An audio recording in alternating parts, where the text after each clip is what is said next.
지난 7월 달에는 교회와 선교라는 주제로 말씀을 전했고, 이번 8월 달은 예배와 찬양이라고 해서 여호와를 송축하라 두 번 말씀드렸고, 오늘 예배와 찬양 세 번째 마지막으로 여호와를 찬양하라라는 주제로 함께 말씀을 나누기를 원합니다. 오늘 함께 읽었던 시편 146편부터 150편 5편은 할렐루야로 시작하고 할렐루야로 끝나서 할렐루야 시라고도 이렇게 말을 하기도 합니다.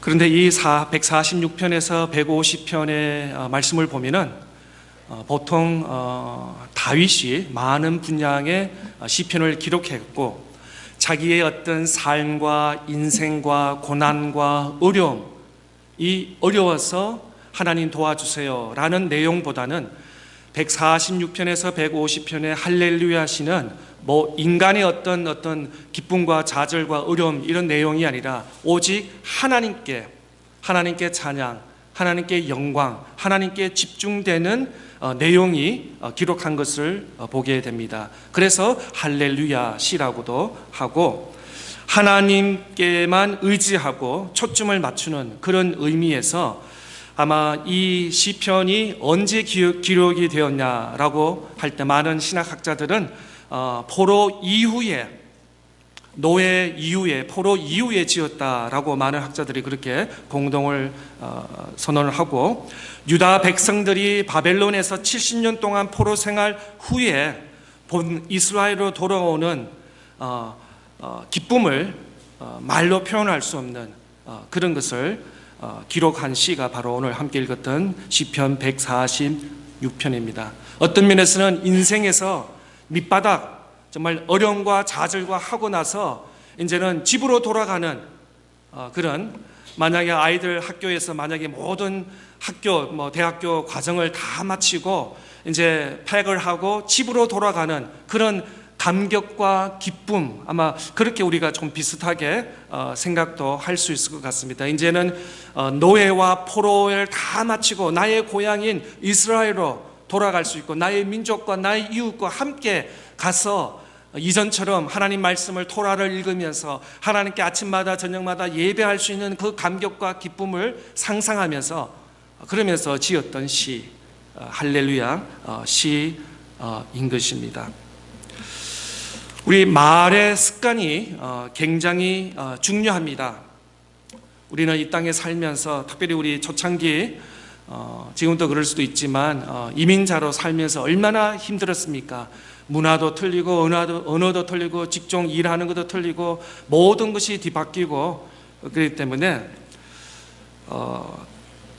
때로는 사람들이 죽겠다 입에 그런 소리가 있다고 합니다. 죽겠다, 죽을 지경이 아니고 그만큼 이제 표현을 하는 거죠. 정말 힘들다, 쉽지 않다라는 것을 죽겠다 이렇게 표현을 한다는 거죠. 그런데 이스라엘 백성들은 노예로 잡혔습니다. 끌려갔습니다. 그리고 원하든 원치 않든 그냥 밤낮으로 채찍을 맞으면서 일을 했습니다. 주인을 기쁘게 하기 위해서. 그런데 그런 것이 다 끝나고 이제 고향으로 돌아오는 그 감격, 그 순간을 할렐루야 시로 이렇게 하고 있는데, 오히려 좌절하고 노예일 때 이스라엘 백성들은 그럴 수 있습니다. 이러다 죽는구나, 오늘 죽냐, 내일 죽냐, 다음 죽냐, 이러다 죽겠구나 라고 하지 않고, 오히려 이들은 죽겠다 하지 않고 오히려 그의 입에서 할렐루야라고 말하고 있는 것입니다. 그럴 때 하나님께서 그들의 신앙 고백을, 죽을 순간인데도 할렐루야라고 입으로 고백하는 그 이스라엘 백성들을 그만 놔두시겠습니까? 아닙니다. 그들을, 그 환경을 턴오버 시켜서 정말 할렐루야, 감사, 찬양할 수 있는 그런 환경으로 하나님께서 그들을 인도해 주셨다는 것입니다. 오늘 본문 한 1절 2절 한번 보겠습니다. 할렐루야, 내 영혼아 여호와를 찬양하라. 나의 생전에 여호와를 찬양하며 나의 평생에 내 하나님을 찬송하리로다. 할렐루야라는 뜻은 하나님을 찬양하라는 뜻입니다. 우리는 세상에 살 때 하나님을 찬양하며 살아야 합니다. 내 영혼아 여호와를 찬양하라고 말씀하고 있습니다.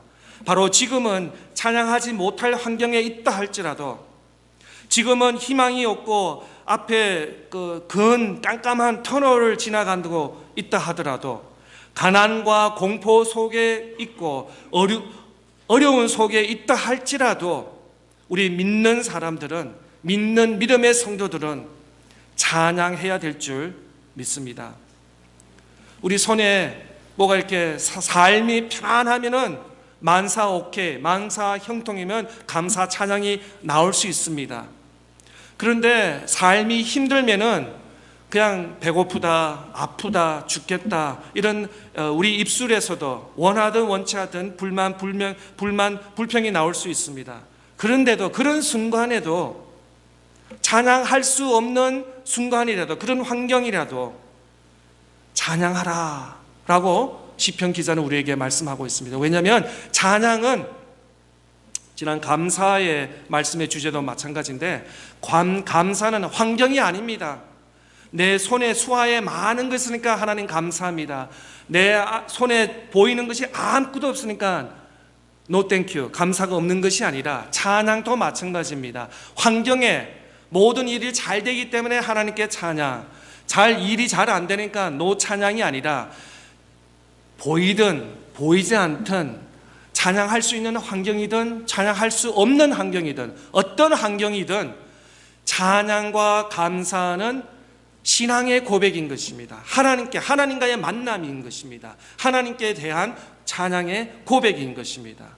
오늘 이 본문에서도 또한 나의 생전에 여호와를 찬양하며 나의 평생에 내 하나님을 찬송하리로다 라고 말씀하고 있습니다. 한평생 끝까지 하나님을 찬양하라고 했습니다. 그냥 목소리가 좋으니까 찬양하고, 이제 목소리가 나오지 않으니까 찬양하지 않고, 환경이 좋지 않으니까 지금은 입 다물고 있고, 너무 일이 잘 되니까 찬양하고 아니라, 늘 우리 한평생, 어릴 때부터 젊을 때부터 노년의 때까지 환경이든 환경이 되지 않든 감사와 찬양하라고 우리 시편 기자는 우리에게 이렇게 말씀하고 있습니다. 히브리서 13장 15절에는 이렇게 기록되고 있습니다. 한번 띄워주세요. 그러므로 우리는 예수로 말미암아 항상 찬송의 제사를 하나님께 드리자. 이는 그 이름을 증언하는 입술의 열매이다. 그렇습니다. 우리가 예수 그리스도를 믿음으로 고백한 우리 모든 신자들은 항상 every day, all the time, 항상 찬송의 제사를 하나님께 드리라 라고 말씀하고 있습니다. 입을 통해서 먹는 것도 중요합니다. 잘 먹어야죠. 좋은 음식을 먹고 꼭꼭 잘 씹어서 우리가 잘 먹는 것이 건강에도 중요합니다. 그런데 더 중요한 것은 우리 입술을 통해서 하나님 앞에 기도하고 찬양하며 또 찬미의 제사를 드리는 것입니다. 다시 말씀드립니다. 먹고 건강한 것도 필요합니다. 중요합니다. 아이들이 잘 먹어야지 어릴 때부터 잘 성장할 수 있습니다. 그런데 그보다도 더 중요한 것이 우리 입술을 통해서 찬양과 기도가 끊이지 않고 하나님께 찬양의 제사를 올려드리라는 것입니다. 우리의 입술을 통해서 하나님을 찬미하며 하나님께서 그 찬미를 통해서 우리를 도와주시고 은총의 복을 더 내주실 것입니다. 또한 야고보서 5장 13절에 우리가 잘 아는 말씀이 이렇게 기록되어 있습니다. 너희 중에 고난 당하는 자가 있느냐? 그는 기도할 것이요. 즐거워하는 자가 있느냐? 그는 찬송할지니라. 그렇습니다. 우리가 예수 그리스도를 믿고 우리가 이민자로 이 땅에 살면서 특별히 팬데믹 이전에도 어려움이 있었지만 팬데믹 이후에는 더 말로 표현할 수 없는 어려움이 많이 있습니다. 어려움과 고통을 당할 때 어떻게 하라고 사도 야고보는 우리에게 권면의 말씀을 하고 있습니까? 기도하라. 어떻게 보면 우리 성도들의 최고의 무기가 무엇입니까? 바로 기도하는 것입니다. 기도. 제가 백악관에 화이트하우스 갈 일은 없겠지만 간다고 가고 또 한다고 바이든 대통령 만날 수 있는 것은 아닙니다. 그런 자격도 없고, 그러면 모든 어떤 어려운 복잡한 또 시간이 걸리는 절차가 있어야 될 것입니다.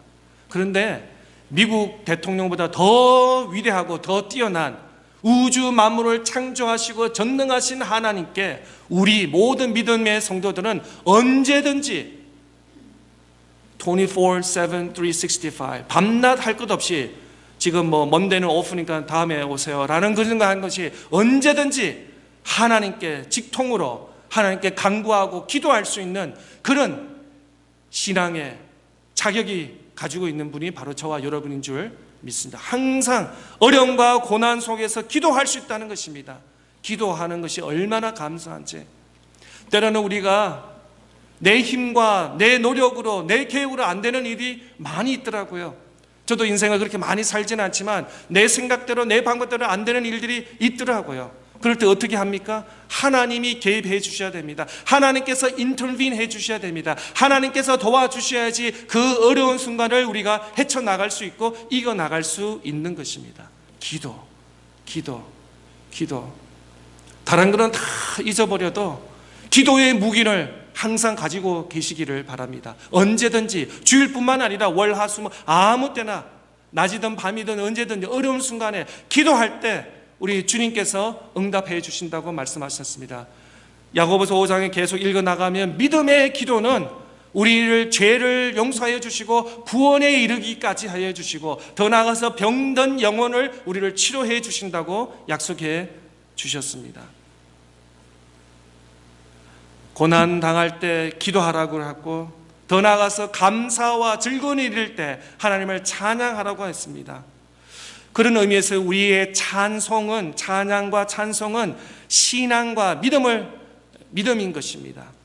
프랑스의 신학자 존 켈빈은 찬양이 믿음의 확실한 증거가 된다라고 귀한 말씀을 하셨습니다. 만약 내가 나는 찬양할 수 없어. 입을 다물고 곡도 모르지만 나는 지금 마음에 찬양을 할 수 없다라고 말한다는 사람은 그 사람은 믿음이 없기 때문에 찬양을 못하는 것입니다. 찬양한다는 것은 그냥 노래한다는 것이 아닙니다. 노래를 뛰어넘어서 전능하신 하나님을 찬송한다는 것은 우리에게 믿음의 신앙의 고백이 있어야지 그 일이 가능합니다. 우리 예배 첫 시간에 찬송가 14장 주 우리 하나님 다 일어나셔서 찬양하셨는데 우리 안에 예수 그리스도의 확신이 없고 믿음의 구원의 확신이 없으면 우리는 찬양할 수 없을 것입니다. 찬양한다 하더라도 그것은 그냥 세상적인 어떤 멜로디, 음악적인 것일 것입니다. 정말 우리는 입술을 늘어서 고백하면서 이것이 우리의 신앙이고 우리의 믿음이고 고백인 줄 믿는 것입니다.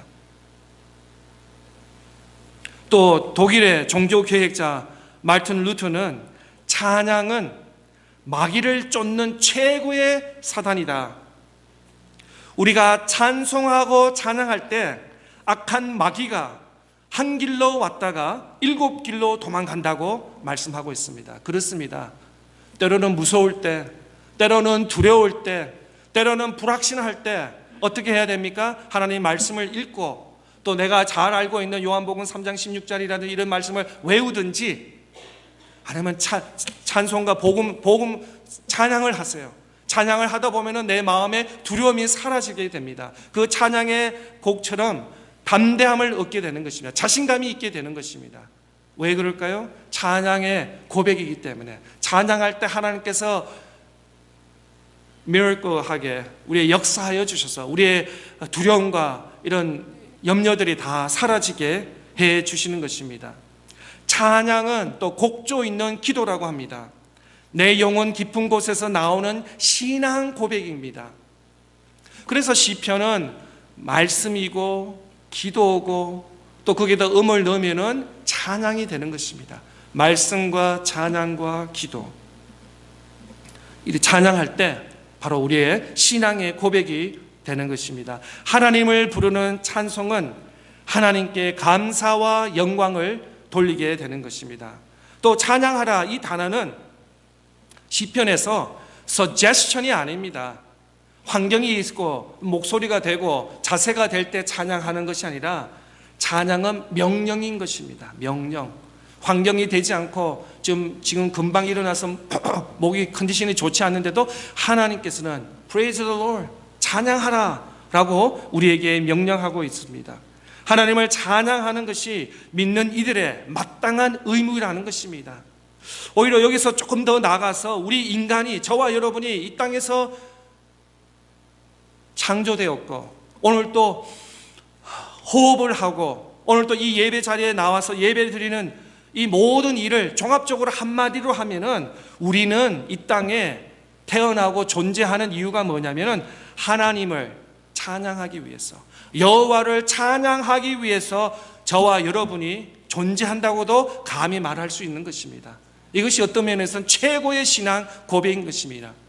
내가 이 땅에서 공부하러 온 것도 아닙니다. 이 땅에 직장생활 또 비즈니스하고 또 건강하고 유명한 사람이 되고 내 이름에 명향에 올리고 뭐 이런 것도 다 중요하지만 그보다도 더 뛰어나고 더 위대한 것이, 누가 우리에게 질문하면 나는 Praise the Lord, 하나님을 찬양하기 위해서 오늘 존재한다, 오늘 이 순간 산다 라고 고백할 수 있기를 바랍니다.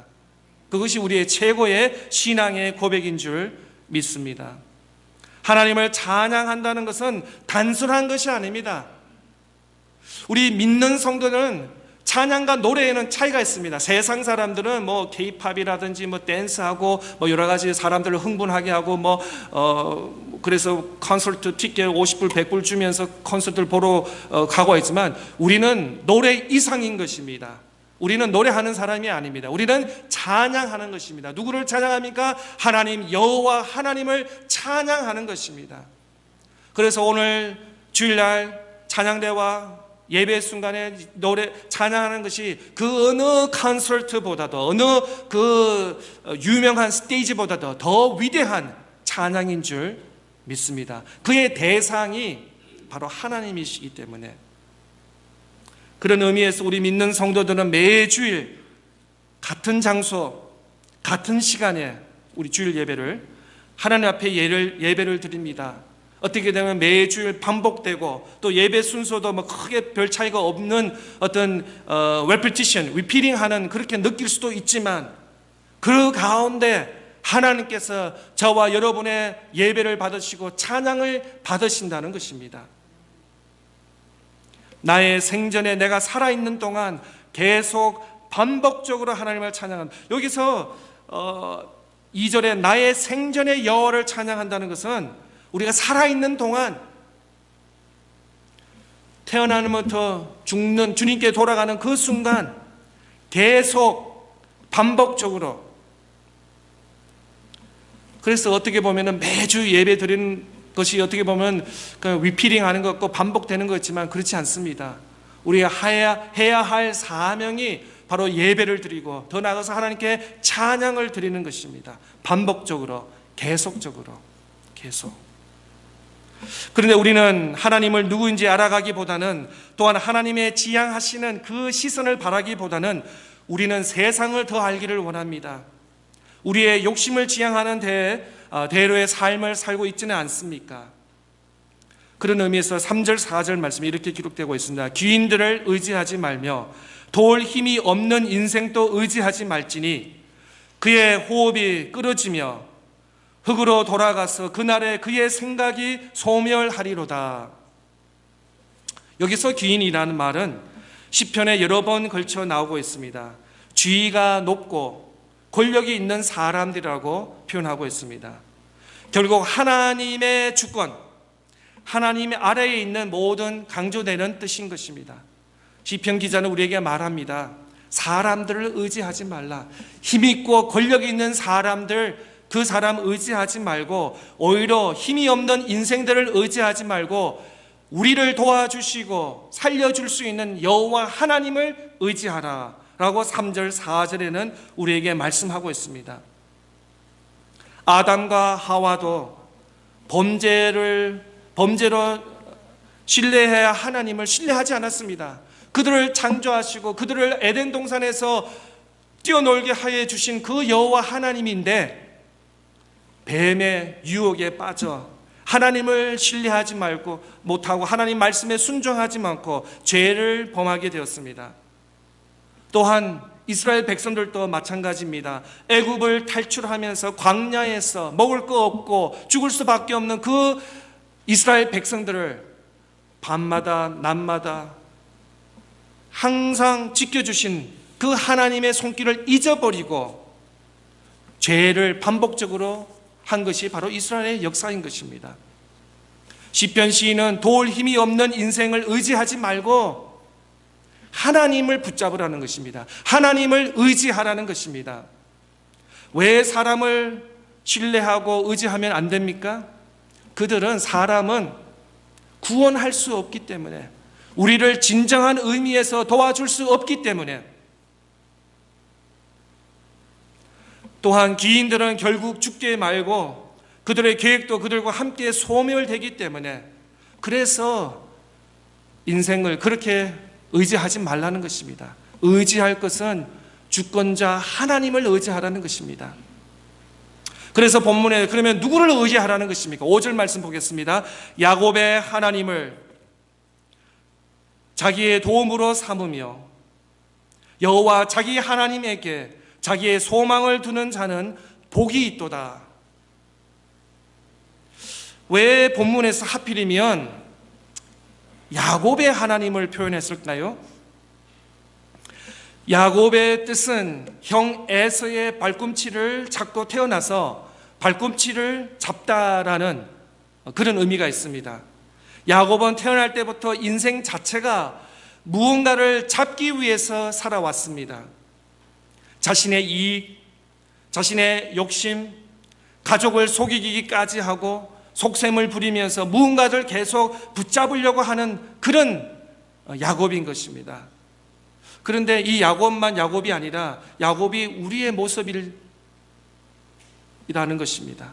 세상을 잡으려고 하고 사람을, 인맥을 잡으려고 하고 물질을 잡으려고 하고 밤새 노력을 하려고 세상에 어떤 땀을 흘리면서 수고를 하려는 우리의 모습.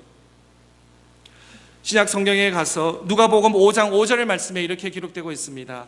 시몬이 대답하여 이르되 선생님, 우리들이 밤이 새도록 수고하였으되 잡은 것이 없지만은 말씀에 의지하여 내가 그 그물을 내리리다 하고, 그렇습니다. 시몬 베드로가 밤새 네트를 쳐서 고기를 잡았지만 수확한 것은 아무것도 없었습니다. 그 다음에 예수님께서 그물을 반대쪽으로 뜨라 하고 그랬더니 그 다음에 많은 고기를 잡은 것을 우리는 본문을 통해서 잘 압니다. 결국 베드로가 수고를 많이 했지만 결과는 어땠습니까? 빈 배, 빈 그물이었다는 것입니다. 그것이 우리의 현실이라는 것입니다. 우리의 마음은 상하고 슬프고 때로는 절망적이라는 것입니다. 야곱이 약복 나무에서 하나님의 사자와 씨름을 했었는데 야곱은 그가 가지 못하러 그를 붙잡았습니다. 그 씨름했다라는 히브리 단어가 바로 아바크라는 붙잡다, 씨름이라는 뜻은 붙잡다라는 뜻입니다. 허벅지 관절이 어긋나는 상황에서도 그는 붙잡았습니다. 무엇을 붙잡았습니까? 야곱은 하나님의 말씀을 붙잡았습니다. 그래서 창세기 32장 28절에 이렇게 기록되어 있습니다. 그가 이르되 내 이름을 다시는 야곱이라 부를 것이 아니요 이스라엘이라 부를 것이니 이는 내게 하나님과 및 사람들과 거두어 이겼음이니라. 야곱이 바로 왕에게 자신의 험악한 세월을 보냈다고 합니다.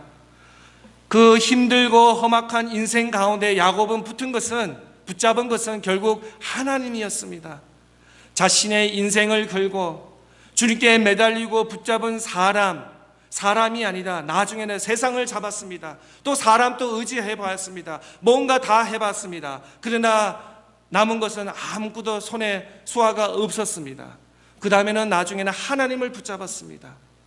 하나님을 붙잡는다. 이것이 바로 하나님께 소망을 두는 사람이라는 것이, 하나님을 의지한다는 것입니다. 하나님만 바라본다는 뜻입니다.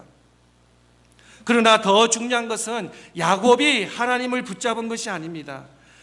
이미 오래전부터 하나님께서 야곱을 택하시고 잡으셨다는 것입니다. 야곱에게 내가 너를 먼저 사랑하였다. 그렇습니다. 우리가 예수님을 믿고 이 순간 이제부터는 이제 예수님을 사랑하겠습니다. 하나님을 사랑하겠습니다. 하나님을 찬양하겠습니다. 라고 우리가 고백하지만 그 이전에 하나님께서 저와 여러분을 택하여 주셨습니다. 하나님께서 저와 여러분을 먼저 사랑해 주셨습니다. 하나님의 사랑을 깨달을 수 있도록 그 자리로 인도해 주셨다는 것입니다. 우리 생각에는 오늘 이 순간부터 내가 이제 하나님을 믿고 예수님을 사랑할 거야 라고 그 순간부터 디데이를 찍지만 이전에 먼저 하나님께서 저와 여러분을 택하셨다는 것입니다. 구원의 길로 인도해 주셨다는 것입니다. 모든 환경을 만들어 주셔서 우리를 인도해 주셨습니다. 사랑해 주셨다는 것입니다. 우리 아이를 키우다 보면은 나중에 아이들이 엄마 아빠한테 사랑해 허그도 하고 뭐 벌스데이라든지 머들스데이라든지 뭐 스페셜하게 하지만 나중에 아이들이 크다 보면은 좀 또 삶에 또 여러 가지 어려운 일도 겪어보면 참 부모님 사랑에 감사를 느낀 그럴 때가 이제 사춘기 지나서 어느 때 이렇게 온다고 합니다. 그렇습니다. 예. 어릴 때는 잘 몰라요. 그냥 미미미 그냥 뭐 형 누나 주는 것도 귀찮고 자르고 나만 엄마 아빠 나만 관심 가지고 나만 돌라고 이렇게 징징댈 수도 있겠지만 그렇지만 아이들이 어느 정도 술 크고 나서는 동생들도 챙기고 또 아빠 엄마의 사랑을 느낄 때가 있는 것처럼 마찬가지 우리 신앙이 먼저 우리가 사랑하는 줄 알아요. 그런데 그렇지 않습니다. 먼저 하나님께서 저와 여러분을 택하시고 구원해 주시고 사랑해 주신 하나님인 줄 믿는 것입니다. 그 은혜를 우리가 깨닫는 것입니다. 그 은혜를 깨닫는 것이 바로 야곱이 붙잡았다는 것입니다. 붙잡다는 것은 무엇입니까? 하나님을 의지한다는 것입니다. 하나님만을 따른다는 것입니다. 야곱의 시선은 세상과 자신의 이익만을 바라보았습니다. 세상의 것들을 움켜 붙잡으려고 살았습니다. 그런 야곱이 하나님을 붙잡았을 때, 아니 하나님이 전능의 오른손으로 자신을 붙잡았을 때, 그때 깨달을 때가, 그때 하는 말이 뭐냐면 할렐루야. 우리 다 같이 한번 할렐루야 한번 외쳐볼까요? 할렐루야. 하나님의 은혜를 깨닫고 하나님께서 나를 사랑하여 주셨구나, 하나님을 의지하겠다, 하나님께서 나를 구원해 주셨다 라고 고백하는 것이 바로 이 시편 기자의 할렐루야인 것입니다. 할렐루야. 할렐루야. 지금은 어느 때보다 예배와 찬양이 중요합니다. 예배와 찬양을 생명처럼 붙드시기 바랍니다. 찬양을 통해 하나님을 경험하는 저와 여러분 되시기 바랍니다. 참 어려운 시대에 우리가 살고 있습니다. 우리들의 생활은 현대의 문명의 발명으로 편해는 좋습니다. 뭐 GPS라든지 스마트폰이라든지 인터넷이라든지 뭐든지 이전에 비해서 10년, 20년 과거에 비해서는 많이 편해졌습니다. 그러나 영적으로 바라볼 때는 어두운 시대에 우리가 살고 있습니다. 어두운 시대에 살고 있습니다. 누구 하나 신앙적으로, 희생적으로, 영적으로 갈망한 그런 영혼을 찾기 힘든 그런 시대에 우리가 살고 있습니다. 다 개인주의 중심으로 아이나 어른이나 할 것 없습니다. 교회 안이나 밖이나 할 것 없습니다. 정말 영적으로도 dark, 어두운 시대에 우리가 살고 있습니다.